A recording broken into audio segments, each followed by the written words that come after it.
বিসমিল্লাহির রহমানির রহিম। আসসালামু আলাইকুম সুপ্রিয় দর্শক, আমি লেডিস টেইলার জিয়াস থেকে জান্নাতুল ফেরদৌস। আজ আমি আপনাদের সাথে শেয়ার করব খুব সুন্দর একটি বেবি ড্রেস। চলুন শুরু করা যাক। প্রথমে আমরা একটি কাপড় নিয়ে নিব যেটি লম্বায় অনেক বেশি এবং পাশ থেকে প্রায় 20 ইঞ্চির মতো লং হবে। এই পর্যায়ে দেখুন আমরা সুন্দর করে এটি আলপিন দিয়ে সেট করে নিলাম। যেহেতু আমাদের কাপড়টি সুতি নয়, একটি লিলেন টাইপের কাপড়, 6 ইঞ্চিতে দাগ দিয়ে আমরা কাপড়টি আলাদা করে নিব। অন্যান্য জামার মতো আমরা সুন্দর করে উপরের বডির অংশটি কেটে নিব এবং নিচের অংশটি দেখুন 8 ইঞ্চি মার্ক করে রাউন্ড করে দিয়ে এভাবেই কেটে নিব। এই পর্যায়ে দেখুন এরকম দেখাচ্ছে। এই পর্যায়ে দেখুন আমরা আলপিনগুলো খুলে নিলাম। দেখুন এখন আমরা দুটি পাশ খুলে নেব।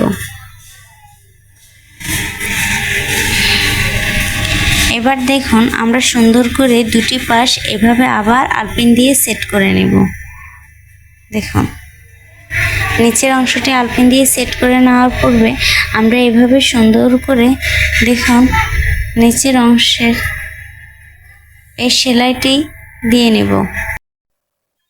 এই পর্যায়ে আমরা দেখুন জামাটির নিচের পার্ট এবং উপরের পার্টটি সুন্দর করে 1/2 ইঞ্চি বর্ডার করে, যেমন হাতার পাশ, গলার পার্ট এবং জামাটির নিচের অংশটি সুন্দর করে 1/2 ইঞ্চি বর্ডার করে সুন্দর করে সেলাই করে দিব। এখানে আমরা ওভারলক করে নিয়েছি, যার ওভারলক থাকবে না তার করার প্রয়োজন নেই।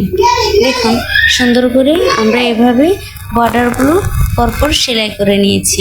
এই পর্যায়ে দেখুন আপনারা যদি সেলাই প্রেমী হয়ে থাকেন, অবশ্যই আমার চ্যানেলটি যদি আপনাদের উপকারে আসে তাহলে আমার চ্যানেলটি লাইক সাবস্ক্রাইব করে প্লিজ আমার পাশে থাকবেন। এই পর্যায়ে দেখুন উপরের পার্ট এবং নিচের পার্ট সুন্দর করে মুড়ি ভাঙা হয়ে গেছে 1/2 ইঞ্চি বর্ডার করে। এখন আমরা দুই পার্ট একসাথে করে নেব। দেখুন ঠিক এইভাবে উল্টো করে ধরে এখন আমরা দুই পাশটি এইভাবে সুন্দর করে রাউন্ড করে জয়েন্ট দিয়ে নেব। যাদের জয়েন্ট দিতে অসুবিধা হয় তারা আপনারা আলপিন সেট করে নিতে পারেন। দেখুন নতুনদের জন্য এই পদ্ধতিটি অনেক সহজ এবং কোনো রকম ঝুলও ধরবে না। দেখুন এই পর্যায়ে আমরা এটি সেট করে নিচ্ছি। দেখুন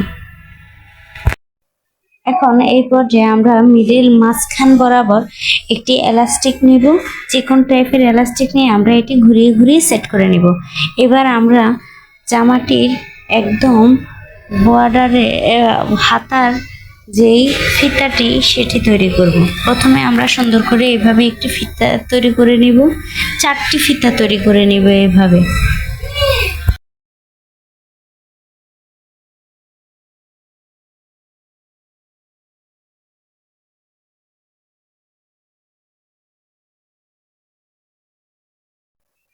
এবার দেখুন আমরা যে 4টি অংশ সেখানে এভাবে সুন্দর করে ধরে প্রত্যেকটি ফিতা এভাবে জয়েন দিয়ে নেব।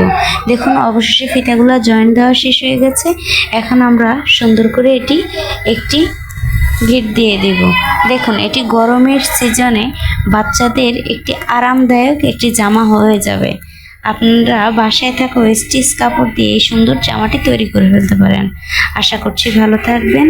আল্লাহর অশেষ রহমতে আমার জন্য দোয়া করবেন। আজকের মতো আল্লাহ হাফেজ।